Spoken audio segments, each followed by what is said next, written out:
DEd 2019 batch के सभी प्रशिक्षुओं को सुप्रभात। आप लोगों को विदित है कि हमने पिछले टॉपिक में मौन वाचन पर चर्चा की थी।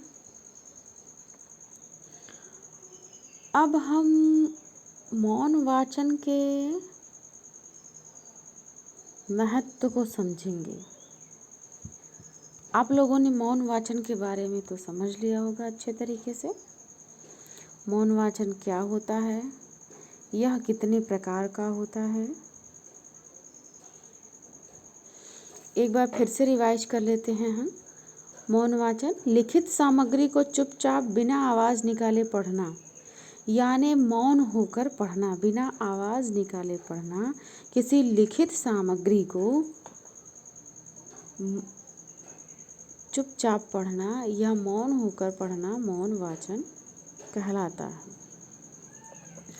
इसके दो प्रकार हैं, द्रुत वाचन और गहन वाचन।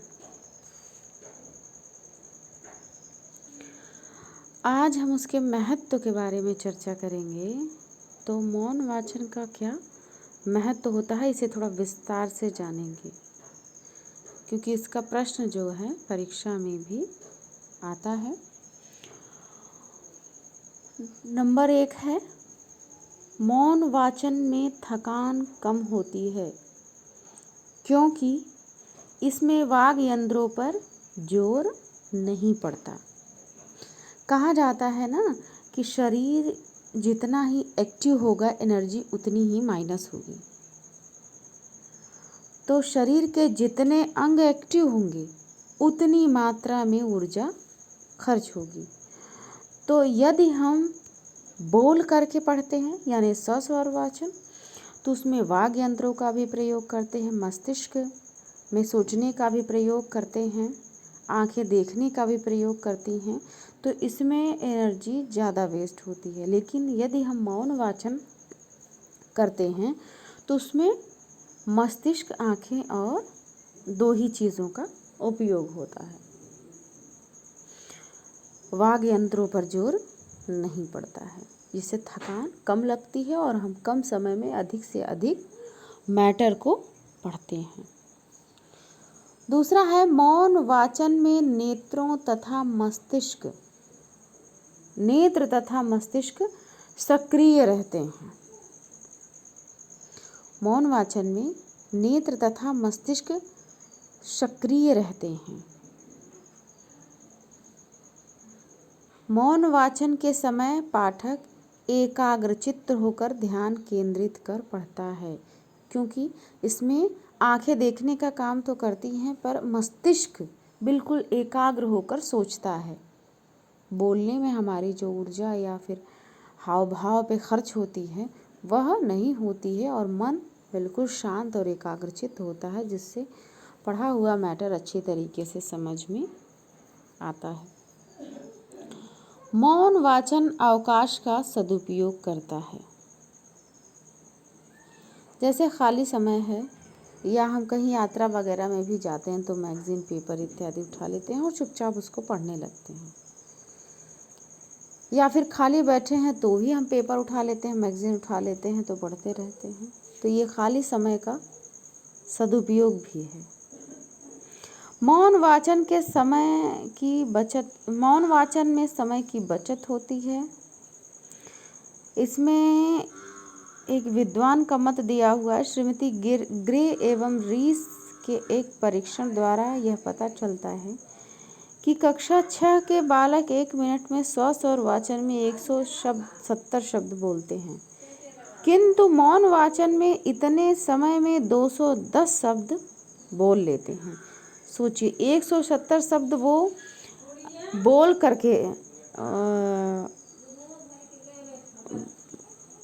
करके पढ़ पाते हैं 1 मिनट में।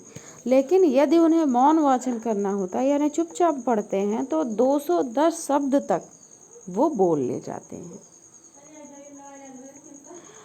तो मौन वाचन का यह भी लाभ है।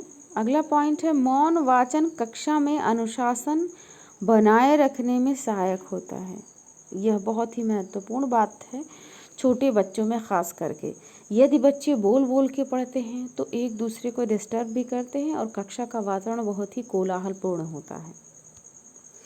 किंतु यदि उन्हें मौन वाचन करने के लिए कहा जाए तो कक्षा में अनुशासन यानी शांति बिल्कुल बनी रहेगी, एक दूसरे में कोई विवाद नहीं होगा और कक्षा का जो माहौल है वो बिल्कुल शांत रहेगा।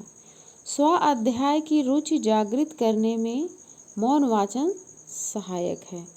गहन अध्ययन वही व्यक्ति कर सकता है जिसे मौन वाचन का अभ्यास हो। स्वाध्याय यानी जब व्यक्ति स्वयं पढ़ता है, एकाग्र होकर पढ़ता है, तो वह मौन वाचन उसके लिए बहुत ही उपयोगी होता है। किसी विषय को गहन रूप से यदि पढ़ना है तो मौन वाचन वहाँ उपयोगी है, क्योंकि ऊपर पॉइंटों में हमने जाना कि मस्तिष्क मौन वाचन के समय बिल्कुल एकाग्र चित्त हो जाता है और विषय पर बिल्कुल गहन अध्ययन किया जा सकता है। आगे दिया है मौन वाचन के उद्देश्य। आखिर क्या उद्देश्य हैं मौन वाचन के? मौन वाचन शिक्षार्थियों के वाचन की गति के विकास के लिए है। मौन वाचन के मूल उद्देश्य अग्रांकित है। पठित सामग्री के केंद्रीय भाव को समझना। यदि हम बोल के पढ़ते हैं तो हमारा मस्तिष्क उतना एकाग्र नहीं होता जितना कि मौन वाचन के समय होता है। तो यदि हमें किसी विषय का गहन अध्ययन करना है या उसके केंद्रीय भाव को समझना है तो हम उसे चुपचाप पढ़ेंगे तभी जान पाएंगे। दूसरा है अनावश्यक स्थलों को छोड़ते हुए मूल तथ्यों का चयन करना। जहाँ कुछ आवश्यक नहीं है उन बिंदुओं को हम द्रुतवाचन की तरीके से बहुत ही तेजी से पढ़ लेते हैं और जो मूल तथ्य हैं उनको हम गहन वाचन के अंतर्गत निकाल लेते हैं। पठित सामग्री का निष्कर्ष निकालना। जब हम जो पठित सामग्री है उसके केंद्रीय भाव को जान लेते हैं तो उसका जो निचोड़ है, जो निष्कर्ष है, वह भी निकाल पाते हैं। यानी उसका जो सामग्री है, लिखित सामग्री है जिसको पढ़ना है हमें, उसका जो केंद्रीय भाव है और वो जो कहना चाहता है उसका जो पूरा सार है, निचोड़ है, वो भी हम जान पाते हैं। पठित सामग्री पर पूछे गए प्रश्नों का उत्तर दे सकना। यदि हम निष्कर्ष जान जाएंगे, उसका केंद्रीय भाव जान जाएंगे, तो उससे संबंधित जो प्रश्न आएंगे उसको भी हम हल कर पाएंगे। भाषा एवं भाव संबंधी कठिनाइयाँ सामने रख सकना। जो भाव संबंधी कठिनाइयाँ होती हैं वह भी मौन वाचन के द्वारा दूर हो जाती हैं, क्योंकि हम उसका निष्कर्ष, निचोड़ या क्या भाव है यह समझ पाते हैं। तो आज के टॉपिक में हमने जाना कि मौन वाचन का क्या महत्व होता है और क्या इसका उद्देश्य होता है। परीक्षा की दृष्टि से ये बहुत ही महत्वपूर्ण टॉपिक है। परीक्षा में पूछा भी जाता है कि मौन वाचन क्या है, उसके प्रकार क्या हैं, उसके उद्देश्य क्या हैं और उसके महत्व क्या हैं। तो हमने सभी पहलुओं पर मौन वाचन की चर्चा कर ली है। आज के टॉपिक में बस इतना ही। धन्यवाद।